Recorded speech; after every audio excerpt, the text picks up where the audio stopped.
नमस्कार फरीदाबाद, मैं योगेंद्र पाल और हम लोग पहुंचे हैं राजीव कॉलोनी वार्ड नंबर 1 और आप देख सकते हैं आज यहां निर्दलीय पार्षद प्रत्याशी सुदेश डागर ने वार्ड नंबर 1 से आज अपना घोषणा पत्र जारी किया है, जिसके लिए आज यहां प्रेस वार्ता बुलाई थी। आइए सुनते हैं क्या कहा सुदेश डागर ने।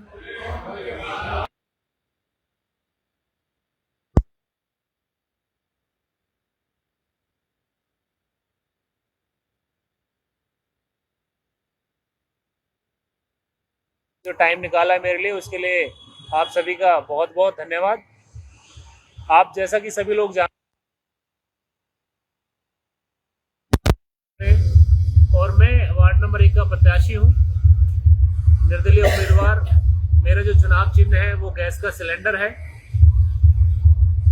आज जो ये प्रेस वार्ता मैंने बुलाई है वो इसलिए कि जो पब्लिक हमें मैंडेट अगर देती है, विजयी बनाकर हमें नगर निगम में भेजती है, तो उसके बाद हम क्या क्या कार्य करेंगे, यानी कि आज जो हमारा घोषणा पत्र है वो आप लोगों के चैनल के माध्यम से वो मैं पब्लिक तक पहुंचाना चाहता हूं। तो मैं आप सभी के सामने वो पढ़ के भी अभी बताऊंगा क्या क्या हमारा घोषणा संकल्प पत्र में हमारा क्या क्या है। सबसे पहले जो एक ज्वलंत मुद्दा है हमारे इस वार्ड नंबर 1 का, या मैं कहूं कि पूरी NIT 86 का, वो है डंपिंग यार्ड की लड़ाई, जिसको हम पिछले 1.5 साल से लगातार लड़ रहे हैं, जिसको दूर करने के लिए हम दिन रात एक करने में लगे हुए हैं। चाहे वो फिर आंदोलन का माध्यम हो, चाहे फिर वो सड़क पे उतरना हो, चाहे वो कैंडल मार्च का माध्यम हो, चाहे वो भूख हड़ताल हो, चाहे वो सांकेतिक धरने हो। हमारा संकल्प पत्र का सबसे पहला और प्रायोरिटी पे हमारा है डंपिंग यार्ड। अगर पब्लिक हमें मैंडेट देती है तो हम जरूर इसकी लड़ाई लड़ेंगे और इसको हटवाने की पूरी लाख कोशिश करेंगे। दूसरे नंबर पर हमारे आता है, जो वैसे तो यहाँ जो हमारा वार्ड नंबर 1 है, इसमें सबसे बड़ी जो कॉलोनी आती है वो आती है राजीव कॉलोनी। और बड़े ही ये अचंभे की बात है कि पूरी राजीव कॉलोनी में करीब से 12 से 15 हजार वोट हैं, और 12 से 15 हजार वोटों को अगर मल्टीप्लाई में 2 या 3 से करूं तो जो टोटल पॉपुलेशन बैठती है वो 45 से 50 हजार की बैठती है। अब आप सोचिए 45 से 50 हजार की पॉपुलेशन में, चाहे छोटे बच्चे हों चाहे वो बड़े हों, यहाँ पर कोई भी हायर सेकेंडरी स्कूल नहीं है। ये एक विडंबना की बात है कि यहाँ के जो लोकल नेता हैं वो आखिर कर क्या रहे हैं। क्या वो अपने स्कूल चला रहे हैं या वो गरीब बच्चों के लिए बेहतर फैसिलिटीज का काम कर रहे हैं। तो जो दूसरी हमारी प्राथमिकता होगी वो होगी स्कूल की बेहतर तरीके से यहाँ पर प्लानिंग करनी, सीनियर सेकेंडरी स्कूल का यहाँ पर प्लानिंग करनी। तीसरा है हमारा जो नालों का पुनर्निर्माण है। यहाँ पर जो नाले हैं, कृष्णा कॉलोनी से लेकर ठेकेदार कॉलोनी तक एक नाला है जो बिल्कुल गंदगी से ढका हुआ है, जो कि पूरे सीवरेज सिस्टम या बारिश के पानी को वो नहर में डालता है, वो पूरा गंदगी से ढका हुआ है। हमारी प्राथमिकता होगी कि बारिश के पानी को उस नाले में डाला जाए और नाले से उसको नहर में निकाला जाए। चौथा जो हमारा संकल्प पत्र में हमारा है वो है पानी की टंकी व जल का संचयन कैसे करें। तो उसमें जो पानी का है हमारा जो सिस्टम रहेगा वो उसको हल करने के लिए हम हार्वेस्टिंग भी लगाएंगे। बारिश के टाइम में जो पानी होता है उसको हम कैसे वापस जमीन में भेजें, तो उसके लिए जगह जगह पर हार्वेस्टिंग सिस्टम्स होंगे, जिससे कि जो जल स्रोत है वो ऊपर आए और पानी की जो क्वालिटी है वो बेहतर हो जाए। 5वें नंबर पर हमारा जो एक आता है इस वार्ड 1 का एक दुर्भाग्य है कि यहाँ पर करीब 12 से 15 हजार की जनसंख्या में लोग रहते हैं, जिसका नाम है आशियाना हाउसिंग बोर्ड। इसमें 12 से 15 हजार लोग रहते हैं। आप जाकर देखेंगे तो वहां पर जर्जर हालात में वो लोग रह रहे हैं। पता नहीं कब वो छत गिर जाए, कुछ नहीं पता। जो RCC के लेंटर्स हैं उनमें अब सरिये नजर आने लगे। आप जाओगे पर्सनली और उसको आप जब कवर करोगे तो आपको पता लगेगा। हमारी प्राथमिकता ये है कि उन लोगों को भी सुविधाएं दिलवाएं। वहां पर पानी की भी बड़ी असुविधा है, वहां पर सीवर की भी बहुत असुविधा है। अन्य जो पार्क है या कचरे के ढेर भी वहां अंदर लगे हुए हैं, उनको भी हम दूर कराने की पूरी कोशिश करेंगे। ये हमारे संकल्प पत्र में है। जो छठा नंबर है वो है हमारा इंग्लिश मीडियम स्कूल और कॉलेज। इतने बड़े क्षेत्र के लिए एक कॉलेज बिल्कुल अनिवार्य है। और हमारी जो प्लानिंग है, जो नॉर्मल मिडिल स्कूल्स हैं या प्राइमरी स्कूल्स हैं, उनमें बच्चों को इंग्लिश कैसे पढ़ाई जाए, यहाँ हमारे पास अपने वॉलंटियर्स होंगे जो स्कूल्स में जाएंगे और बच्चों को 1-1 घंटे या 2-2 घंटे की क्लासेस देंगे, जिससे कि बच्चे अपनी इंग्लिश को इम्प्रूव कर सकें। ये हमारी प्राथमिकता में है। उसके बाद हमारा जो है ये बड़े सीवरेज और इसका ड्रेनेज सिस्टम का पूरा वार्ड एक ड्रेनेज सिस्टम की समस्या से ग्रसित है। हर गली में या हर बड़ी रोड पे 8 इंच या 12 इंच की सीवर लाइन पड़ी हुई है, जिससे कि सीवर लाइन ब्लॉक होती है। हमारी जो प्राथमिकता रहेगी वो गलियों में कम से कम 18 इंच की सीवर लाइन हो, जिससे कि पानी आराम से सीवर लाइन के माध्यम से बाहर उसको निकाला जा सके। उसके बाद 9वां नंबर जो हमारा है वो है नई सड़कों का निर्माण। सड़कों को बेहतर तरीके से कैसे बनाया जाए जिससे कि उनकी गुणवत्ता अच्छी रहे और वो लंबे टाइम तक चले। मैंने पीछे भी देखा है, राजीव कॉलोनी में हर 2 साल में सड़कों को तोड़कर उनको दोबारा बनाया जा रहा है। आखिर ऐसा हो क्यों रहा है? ये आज पब्लिक को भी सोचना पड़ेगा कि एक सड़क को हम बार बार तोड़कर और फिर उसी को बना रहे हैं, तो ये कहीं ना कहीं यहाँ के लोकल नेताओं की कमी है। पब्लिक को ये सोचना पड़ेगा कि आखिर ऐसा हो क्यों रहा है। हमारी जो प्राथमिकता है सड़कों की वो इस तरह की रहेगी, अगर एक सड़क एक बार बनी तो वो अगले 50 साल तक चले, जो बारिश से भी ना टूटे या और किसी वाहन से भी ना टूटे। उसके बाद यहाँ राजीव कॉलोनी में एक और बहुत बड़ी समस्या है, वो है एक वेटनरी हॉस्पिटल।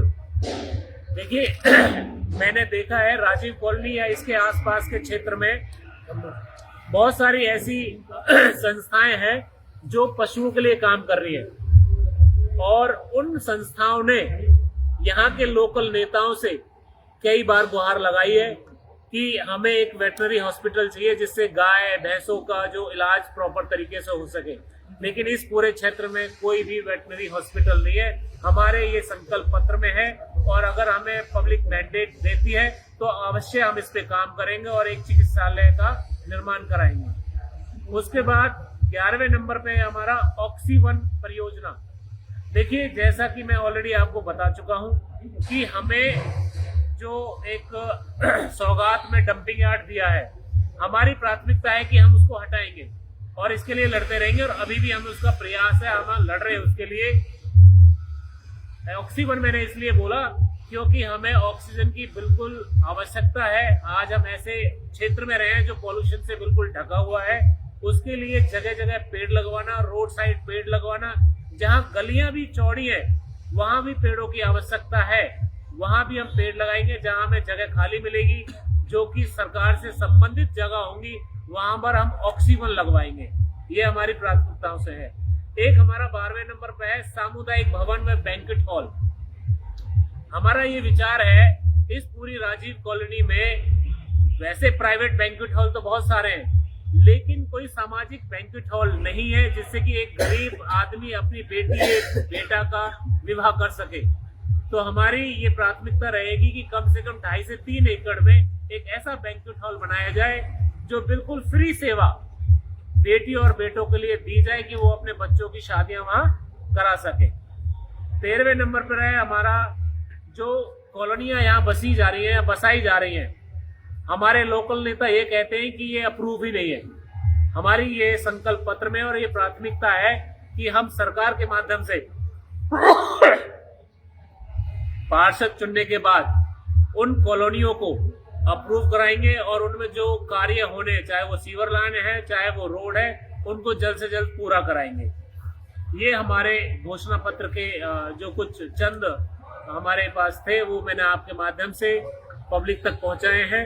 बाकी अब जो आप मेरे से सवाल करना चाहते हो मैं उसके लिए तैयार। सुदेश जी अपना घोषणा पत्र आज जारी कर रहे हैं, लेकिन आपको लेकर के राजीव कॉलोनी में तो अलग ही चर्चा हो रही है, चर्चा क्या है वो बताएंगे? देखिए रितेश भाई, चर्चाएं बहुत गर्म है और मैं आप सब चैनल के माध्यम से बताना चाहता हूं कि बहुत सारे लोग डर चुके हैं जो अपने आप को गद्दावर नेता समझ रहे थे कि हम राजीव कॉलोनी के बहुत ही गद्दावर नेता हैं और एक दादा टाइप उन्होंने अपनी छवि बना रखी थी।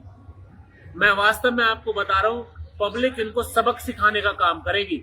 इन्होंने एक और अफवाह उड़ा रखी है मेरे बारे में कि सुदेश भाई इलेक्शन नहीं लड़ रहे, वो बैठ गए।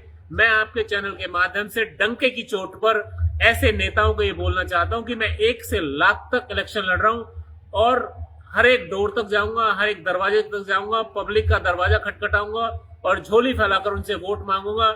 और आपके ही माध्यम से मैं उन नेताओं को ये चेतावनी देना चाहता हूं कि पब्लिक इन ऐसे नेताओं को इनका घर बैठने का काम करे जो इस तरह की बातें कर रहे हैं, जो वोटर्स को बरगला रहे हैं। मैं आपको एक और चीज बताना चाहता हूं, पिछले 2 दिन से मेरे नोटिस में आई है, सबसे बड़ी पार्टी का नेता जो कहते हैं कि मैं सबसे बड़ी पार्टी का नेता हूं और मैं पार्षद इलेक्शन लड़ रहा हूं, वो पब्लिक को 2 वक्त की रोटी तक नहीं खिला रहा है अपने ऑफिस पर। वहां अपने ऑफिस से बोलता है कि सुदेश डागर वाला मेरा ही ऑफिस है, आप जाइए वहां खाना खाइए। इतनी छोटी सोच। मैं तो पूरी राजीव कॉलोनी को कहता हूं, जितने मेरे भाई, मेरे बुजुर्ग, मेरी मातृशक्ति, आप आइए इस ऑफिस पर। इस बच्चे के लिए आप लोगों का स्वागत है। ये बच्चा आपके स्वागत में बैठा है, खाना ही नहीं, इस बच्चे का दिल भी आप लोगों के लिए खुला हुआ है। बिल्कुल जरूर आइए। मैं आप लोगों के माध्यम से ऐसे नेताओं को भी बोलता हूं, मेरे नेता भाई जो भी पार्षद का इलेक्शन लड़ रहा है उसके लिए भी मेरा ऑफिस खुला हुआ है। अगर उसको खाना उसके ऑफिस से नहीं मिल रहा है, मेरे ऑफिस में खाना खा के जाए। मैं बहुत बहुत धन्यवादी हूँ। सूरज जी, जैसा कि आपने कहा कि जो कूड़ा घर वाला जो मुद्दा है वो आपके इस घोषणा पत्र में भी सबसे ऊपर है। जी हाँ। तो उस समय आप पहले दिन से ही साथ हैं इनके, तो ये जो आप तमाम लोग आए हैं जो पार्षद उम्मीदवार हैं, तो ये कहाँ थे उस समय तक? कौन कौन आया था? देखिए, ये तो मैं आप एक सोशल मीडिया प्लेटफॉर्म है आपका, आप लोगों को जाना चाहिए और उनसे पूछना चाहिए कि भाई ये बताओ, आज आपने ये गंदगी का ढेर इस वार्ड 1 को दे दिया। खुद लोग आज ये हमसे कह रहे हैं कि हमें बदबू आने लगी है, सांस लेना दूभर हो गया है। तो ये व्यवहारिक सी बात है योगेंद्र भाई कि पब्लिक इनको अब सबक सिखाने का काम करेगी जी। और ये जो आपके अभी हम भी आए हैं तो पूरी सड़क पर पानी है। पीछे ये जो आशियाना वाला जो आप बता रहे हैं उस पर भी पूरा पानी है। सीवर का जो पानी है वो मतलब हर जगह ही है, बहुत बुरा हाल है। योगेंद्र भाई, बिल्कुल आपने बिल्कुल सही कहा। आप इस रोड को देख सकते हो, सामने रोड है। मुझे बड़ी शर्म आती है ये कहने में कि चलो नेता तो नेता सही, प्रशासन आंख मूंद के बैठा हुआ है। प्रशासन ने कैसे इंजीनियर्स रखे हुए हैं, वो आंख मूंद के बैठे हुए हैं। नेता तो अनपढ़ गवार है ही, उसको तो कुछ आता ही नहीं है। उसके अलावा प्रशासन में भी ऐसे लोग हैं जो आंख मूंद के बैठे हुए हैं। इंजीनियर्स पता नहीं कहां से पैदा हो गए। नालियां ऊपर हैं, रोड नीचे है, तो जो बारिश का पानी है या सीवर ओवरफ्लो का पानी है वो रोड पे ही जाएगा। तो इसको भी हम दूर करने का काम करेंगे आप लोगों के माध्यम से। पब्लिक को यही हम प्रार्थना करते हैं। आज हमने अपना ये जो संकल्प पत्र है, जो हमारा घोषणा पत्र है, आज हमने आप लोगों के माध्यम से जारी किया। और आप ही लोगों के माध्यम से मैं वोटर्स को अपील करना चाहता हूं कि ये आपका भाई बेटा आप लोगों के हमेशा बीच में रहेगा, आपकी लड़ाई लड़ता रहेगा। आप जरूर इसको प्यार दें, वोट से सहयोग करें। आने वाली 2 मार्च को गैस का सिलेंडर का बटन दबाकर अपने इस भाई को नगर निगम में पहुंचाएं। सुदेश जी, एक आखिरी सवाल ये है कि राजीव कॉलोनी में क्राइम बहुत ज्यादा हो रहा है इस एरिया में, तो क्राइम को लेकर एक बार क्या कुछ रहेगा? देखिए, क्राइम तो अवश्य ही नेता ही कराते हैं। नेताओं का ऐसा मैंने सुना भी है कि क्राइम कराएंगे फिर जाके बैठ जाएंगे कि चलो ठीक है हम इसको सॉर्ट आउट करा देते हैं। तो मैं यंगस्टर्स से, जो मेरे यंगस्टर्स हैं, नौजवान है, मैं उनको भी कहना चाहता हूँ कि ऐसे नेताओं से बचें। वो आपको सुधारना नहीं, बिगाड़ना चाहते। ऐसे नेताओं की बातों में ना आए और इसके लिए हम आगे बहुत काम करेंगे। जी, बहुत बहुत धन्यवाद। धन्यवाद। ये हमारा प्लीज जरूर जी। और ये मैनिफेस्टो है, आप देख सकते हैं, घोषणा पत्र जो आज जारी किया है सुदेश डागर ने, ये देख रहे हैं। और जैसा कि बताया कि अगर जनता इन्हें समर्थन देती है, इन्हें जिताकर लाती है, तो ये जो तमाम आप देख रहे हैं इस घोषणा पत्र में जो कुछ भी लिखा है उन सब पर अमल किया जाएगा और उनके जो भी समस्याएं हैं वो सब दूर की जाएंगी। जी, क्या नाम बाबू जी आपका? मेरा नाम पारसनाथ है, मैं वार्ड नंबर 1 से हूँ। जी, मैं जीवन अगर गोछी लगता है, वैसे मैं 1 नंबर वार्ड का एक वोटर हूँ जी। और मैं 1 नंबर वार्ड के मतदाताओं और माताएं और बहनों से यही मैं कहना चाहता हूं कि ऐसा आज एक व्यक्ति जो 1 नंबर वार्ड से जो मिला है, और ये परिवार जो है समाज सेवा है। ये आज से नहीं, ये पुराने बहुत ही इनका बाप दादाओं के जमाने से एक सामाजिक सेवा करते आ रहे हैं, और उन्हीं के परिवार से हैं। तो सभी 1 नंबर वार्ड पर मतलब वोटरों से कहना है, मेरा हाथ जोड़ के विनती है कि आज आपका एक वोट, आपका मत, आपका अधिकार इस लड़के को अगर देते हो तो आप लोग का ऐसा काम करेगा कि आप लोग याद करोगे। और जो हमारे इस समय जो पार्षद हैं, इनकी कथनी और करनी में अंतर है। कहते हैं कुछ, करते हैं कुछ। आज तक मैं एक बात बताना चाहता हूं, 1 नंबर वार्ड के मैं वोटर हूं, कोई प्रत्याशी नहीं हूं। वोटर को काम चाहिए, काम चाहिए, मानते हो इस चीज को? जी, तो कुल मिलाकर के ऐसा है कि हमारे जो है ये पार्षद जी थे, आज बहुत सी ऐसी गली हैं कि कुछ काम हुआ भी नहीं है और ऐसे अधूरा पड़ा है। और इन लोग का कहने का मतलब है कि आप तो लोग वोट किसी को देते हो, उनसे काम कराओ, ये भी सुनने को आता है। आप उधर के हो, आप उधर के हो, ये भी सुनने में आता है। मगर इस पार्षद को इस बारी सबक सिखाना है। धन्यवाद जी। क्या नाम है जी? मेरा नाम गुड्डू सिंह। क्या कहना चाहेंगे जी? मैं ये कहना चाहता हूँ कि अभी जो हमारे 1 नंबर वार्ड के सुदेश डागर जी खड़े हुए हैं जी, उनको वोट देना चाहिए, क्योंकि वो आदमी सही है जी। और जनता के भलाई के लिए हमेशा तत्पर रहते हैं। अभी जो हमारे पहले के जो अभी प्रेजेंट में जो हमारे पार्षद जी हैं, वो एक बार आए थे हमारे कॉलोनी, दिलीप कॉलोनी में। सारे लोग कॉलोनी के इकट्ठे हुए थे, उनसे पूछा गया कि भाई कुछ कीजिए, तो उन्होंने बोला कि हमें क्या मतलब है ये कॉलोनी से, हमें तो कोई मतलब ही नहीं है, तुम लोग वोट दो ना दो, हमें कुछ फर्क नहीं पड़ता है। इस कॉलोनी से हमें कोई लेना देना नहीं है। दिलीप कॉलोनी से आप मुझे वोट दो चाहे मत दो, हम आपसे वोट मांगने नहीं आए हैं, आप लोग अपना काम कीजिए, हमें कोई मतलब नहीं। पार्षद जी कहते हैं कि हमने 5 साल में बहुत विकास किया है। कोई विकास नहीं हुआ, सब सत्यानाश करके रखा हुआ है। ये कोई सब विकास कहने नहीं की किया, बात है। कहने की बात है, कोई विकास नहीं किया हुआ है। ये सब क्या कहने डंपिंग यार्ड दिया हुआ, हमारे घर से 50 मीटर की दूरी पे डंपिंग यार्ड है, उसी में हम लोग नरक की जिंदगी जी रहे। ये कौन सा? एक दिन भी हम लोग 7 महीना धरना प्रदर्शन दिए, एक बार भी देखने के लिए नहीं आया। पिछले 5 से 6 वर्षों में चाहे मंत्री कृष्णपाल जी हो या फिर विधायक मुरली शर्मा जी हो, सबसे ज्यादा वार्ड नंबर 1 का दौरा किया है उन्होंने और करोड़ों रुपए की सौगात दी है। दौरा किया है, वो अपने खाने के लिए किए होंगे, जो जिसको फायदा हुआ होगा उसने किया होगा। हम जनता के लिए तो कोई फायदा नहीं हुआ है, हम लोगों के लिए कोई फायदा नहीं हुआ है। राजीव कॉलोनी का पूरा हालत देखिए, जर्जर हुआ है। जब भी बाजार के लिए आते हैं हम लोग देखते हैं पूरा हर में सब सीवर से पानी जाम रहता है, नली अभी भी पानी भरा हुआ है पूरा? अभी भी प्रेजेंट में भी पानी भरा हुआ है, और ये सालों से चल रहा है। जब तुम यहाँ के पार्षद हो तो तुम्हें ये सब देखना चाहिए ना। और कॉलोनी में आते हो तो कहते हो कि हमको वोट दो चाहे मत दो, हमें तो कोई मतलब ही नहीं है। झूठ मूठ के कह रहे हो कि पूर्वांचल के लिए छठ घाट, कौन सा पूर्वांचल के लिए छठ घाट बनाया है? कोई छठ घाट नहीं बनाया। झूठ मूठ के हाला कर रहा है कि पूर्वांचल के लिए मैं छठ घाट बना दूंगा, ये कर दूंगा, वो कर दूंगा। वो कुछ नहीं कर सकता है। तो इस बार बदलाव करेंगे आप? बदलाव करेंगे हम लोग तो पूरा कॉलोनी के, और सेक्टर 56 के, मैं उसमें सेक्टर 56 में भी इन्वॉल्व हूँ। पूरा का पूरा वोट सुदेश भाई को ही जाएगा, क्योंकि ये आदमी सही है और उसी को हम वोट मारेंगे। हम ऐसे आदमी को वोट नहीं देंगे जो हमारी इज्जत ही ना करता हो, हमसे मिलना ही नहीं चाहता हो। जो दलाल होंगे वो उसके पास जाते होंगे, खाते होंगे, वो दलाली करते रहे। मुझे किसी से डर भी नहीं लगता है। मैं साफ बोलता हूँ, समाज के काम के लिए मैं हमेशा तत्पर रहता हूँ। और सुदेश भाई से भी मैं कोई निजी नहीं बोल रहा, इनका मैं स्वभाव देखा, हर वक्त डंपिंग यार्ड के विरुद्ध में खड़ा रहते हैं, जो हमारे संघर्ष में साथ भी देते हैं। तो हम तो उन्हीं का साथ देंगे ना, जो हमारे पब्लिक के साथ में जुड़ेगा। कल के दिन कोई काम पड़ता है तो हम सुदेश भाई को खोजते हैं, पार्षद के पास जाते ही नहीं है, क्योंकि वो तो बोलता है कि कॉलोनी से हमें कोई मतलब ही नहीं है, तो उस आदमी के पास हम क्यों जाएंगे? तो जोड़ेंगे आपको शहर की अन्य महत्वपूर्ण खबरों के साथ। बहुत बहुत धन्यवाद।